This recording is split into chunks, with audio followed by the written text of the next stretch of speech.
बालू और कीर्ति घर पर पसीना बहा रहे थे।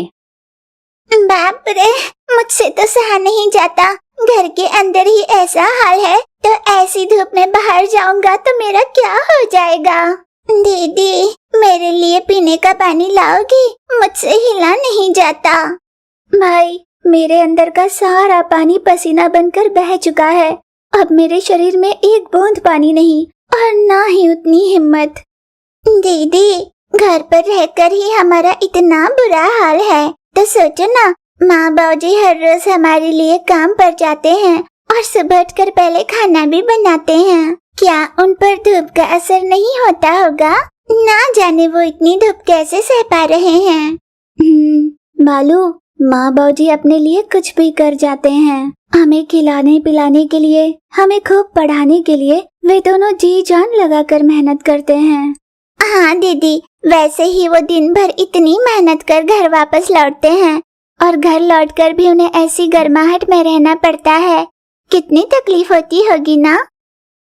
हाँ बालू, इतनी तकलीफ झेलते हैं पर कभी हमें पता भी नहीं चलने देते। मुझे लगता है हमें ही उनके लिए कुछ करना चाहिए। बता ना, हम क्या कर सकते हैं? हाँ दीदी, हमें कुछ ना कुछ तो करना ही होगा। वे दोनों कुछ सोचकर गांव में निकले। धूप में चलने के बाद वे दोनों इतना थक गए कि रास्ते में ही रहे लोहे के टिन के तबेले जैसी एक जगह रुक गए। अरे बाप रे, यहाँ कितनी गर्मी है। हाँ दीदी, यहाँ बहुत ज्यादा गर्मी है। यूं वे दोनों बात कर रहे थे कि तभी सूर्या नाम के एक आदमी ने उस टिन के छत पर लाकर डाल दी। ये क्या चाचा, आपने फूस ऊपर क्यों रखी? दरअसल गाय सूखी घास ज्यादा चरती है, इसलिए मैंने ये कच्ची घास इस छत पर रखी ताकि शाम तक ये सूख जाए। उन्हें ये बताकर सूर्या ने बहुत सारी फूस उस टिन पर रखी और चला गया। और अब बालू और कीर्ति को उस टिन के नीचे ठंडा महसूस हो रहा था। अरे बालू, अभी कुछ देर पहले यहाँ कितनी गर्मी लग रही थी और अचानक ना जाने क्यों ये ठंडा हो गया। उन दोनों ने बाहर निकल कर देखा तो धूप तो उतनी ही तेज थी। और फिर उन दोनों ने पीछे मुड़कर उस टिन पर रखी फूस को देखा। बालू, इसका मतलब टिन पर रखी इस फूस की वजह से ही यहाँ ठंडा लग रहा है। बालू, मुझे एक उपाय सूझ रहा है। ये कहकर कीर्ति तुरंत बालू का हाथ पकड़कर सीधे वहाँ चली गई जहाँ पर बहुत सारी फूस थी। दीदी, तुम मुझे यहाँ क्यों ले आई? अच्छा, तो मैं समझा, यहाँ पर ढेर सारी कच्ची घास है इसीलिए ना। सही किया दीदी, यहाँ पर सच में बहुत ठंडा लग रहा है। अरे ओ बुद्धू, ये मैं अपने लिए नहीं सोच रही बल्कि माँ बाबूजी को ठंडक मिले ये सोच रही हूँ। अच्छा, तो माँ बाबूजी को भी हम यहाँ बुलाएं? अरे ओ बुद्धू, मार डालूंगी मैं तुझे। अच्छा, तो मैं समझ गया। माँ बाबूजी को ये कहकर मैं यहाँ बुलाऊं ना कि तुम मुझे मारने वाली हो, और दीदी, मेरे मरने के बाद मुझे धूप न लगे इसीलिए तुम मुझे यहाँ ले आई हो ना। दीदी, दीदी, तुम मुझसे कितना प्यार करती हो। अरे बालू, रुक भी जा। लगता है धूप का बड़ा गहरा सदमा पहुँचा है तुझे। ना जाने कैसी बातें कर रहा है। तो क्या कहे जा रहा है, मेरी तो समझ में भी नहीं आ रहा। और क्या तेरी समझ में आ रहा है जो तू कह रहा है? अरे मेरी प्यारी दीदी, जो कुछ कहना है साफ साफ कहो ना। हाँ तो सुन, हम यहाँ से फूस काट कर ले जाएंगे और अपने घर की छत पर रखेंगे। और ये हमें माँ बाबूजी के लौटने से पहले करना है। वो जब घर लौटेंगे तो उन्हें घर ठंडा लगेगा। मैं बस यही कहने की कोशिश कर रही थी। हाँ तो ठीक है ना, जल्दी से करते हैं, वरना इस धूप में तो मैं पागल हो जाऊंगा।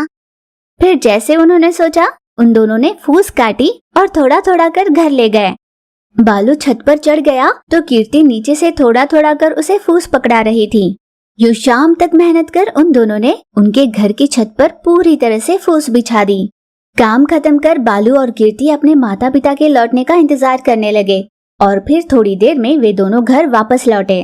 घर पहुंचते ही दोनों को बहुत आश्चर्य हुआ। ये कैसा चमत्कार है? ऐसा क्यों लगता है जैसे हमारा घर हिमालय की गोदी में बसा है। हमारा घर हिमालय की गोदी में नहीं, बल्कि हमारी घर की छत पर हिमालय बसा है। बालू के ये कहते ही माता पिता तुरंत घर से बाहर निकले और छत पर बिछाई फूस को देखा। अपने बच्चों की सूझबूझ पर उनका प्यार देखकर दोनों भावुक हो गए। बालू, कीर्ति, इतनी तपती धूप में ये सब करना क्या इतना जरूरी था? बताओ ना, किसके लिए किया तुम दोनों ने? हम भला किसी और के लिए क्यों करेंगे माँ? आप दोनों के लिए ही किया है। हम दोनों के लिए? पर बेटा, ये सब करने की क्या जरूरत थी? ऐसे कड़कती धूप में फूस काट कर लाना और छत पर बिछाना कितनी मेहनत लगी होगी। सोच कर ही मेरे रोंगटे खड़े हो रहे हैं। मैं जल्दी से तुम दोनों के लिए नींबू पानी बना देती हूँ। माँ, जितना प्यार आप दोनों को हमसे है, क्या हमें उतना प्यार आप दोनों से नहीं हो सकता? आप जितना हमारे लिए सोचते हो, हम भी तो आपके बारे में उतना सोचेंगे ना माँ। हम जानते हैं कि आप दोनों को भी धूप में उतनी ही तकलीफ होती होगी। आपकी तकलीफ कम कर पाए, यही तो हम सोच रहे थे। क्योंकि हमारा घर मिट्टी से बना हुआ है, उस पर हमने हरी फूस डाली तो ये और भी ठंडा हो गया माँ। ऐसा कहती हुई कीर्ति भावुक हुई और अपने माँ के गले लग गई। बालू और कीर्ति उनके गांव के पास रहे एक नदी में तैराकी कर रहे थे। दीदी, ये ठंडे ठंडे पानी में तैराकी करते यहीं पर रहने का मन कर रहा है। हाँ बालू, जब तक गर्मी का मौसम खत्म न हो जाए, काश कि हम यूं ही पानी में रह पाते, है ना? पर पानी से जैसे ही निकलकर बाहर निकलते हैं, तपती धूप में हालत खराब हो जाती है। और ऐसा भी तो नहीं कि घर में थोड़ी ठंडक ही मिल जाए, वहाँ भी पसीने छूटते हैं। घर के अंदर भी धूप का असर कम नहीं होता। यूं वे दोनों भाई बहन बात कर रहे थे कि तभी उनकी माँ सुजाता उनके पास आई। बच्चों, तुम दोनों को क्या और कोई काम नहीं? और कितनी देर तक पानी में रहोगे? इस तरह पानी में इतनी देर तक रहना सेहत के लिए ठीक नहीं है। चलो बाहर निकलो। यूं डांट कर माँ सुजाता उन दोनों को घर लेकर गई। घर पहुँचे कीर्ति और बालू सोच में पड़ गए। दीदी, घर में इतनी गर्मी बर्दाश्त करने का कोई मतलब नहीं। हाँ, पर जैसा माँ कहती है, ज्यादा देर तक पानी में रुकना भी सही नहीं। इसका मतलब धूप से बचने के लिए हमें पानी जैसी ठंडक तो पानी है, पर पानी में नहीं रहना। दीदी, हमें ऐसा ही कोई प्लान बनाना होगा। बालू की गोल गोल बातें कीर्ति की समझ में आई ही नहीं। अरे ओ बालू, क्या तुझे खुद भी समझ में आ रहा है जो तू कह रहा है? पानी से ठंडक पाना है, पर पानी में नहीं रहना है। क्या कह रहा है? चल छोड़, शाम हो गई है ना, बाहर थोड़ा खेल आते हैं।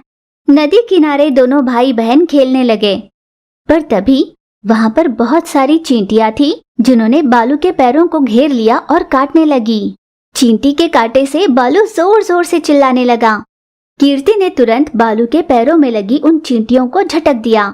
फिर वापस लौट रही उन चींटियों का एक कतार में जाना कीर्ति को बहुत ही अजीब लगा।